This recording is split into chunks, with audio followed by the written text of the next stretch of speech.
চলমান পরিস্থিতি স্বাভাবিক নিশ্চয়ই রয়েছে এবং যান চলাচলের পরিস্থিতি নিয়ে জানাবেন এবং মানুষের চলাচল কি দেখছেন? আচ্ছা দেখুন, সিলেট আসলে এমনিতেই সকালে ঘুম থেকে একটু দেরিতে উঠে, অর্থাৎ 11টার আগে দোকানপাট যে সবগুলো খুলে যায় সেটা আসলে কোনো সময়ই হয়নি।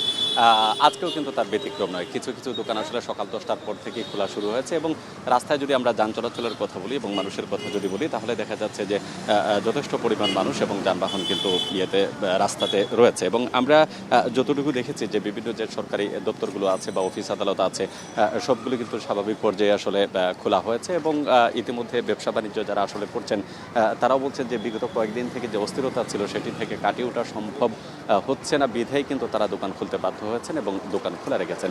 এবং সাধারণ মানুষের মধ্যে আজকের কর্মসূচিকে ঘিরে যে ভয় বা আতঙ্ক সেটি আসলে সিলেটে আপাত দৃষ্টিতে মনে হচ্ছে না। এবং আমরা দেখছি যে নগরীতে সকাল 10টার পরেই মূলত মানুষজন তাদের যে কর্মব্যস্ততা থাকে সেই কর্মব্যস্ততার কারণেই কিন্তু তারা বের হয়ে আসছেন এবং নগরীতে সব ধরনের যান চলাচলই কিন্তু স্বাভাবিক রয়েছে।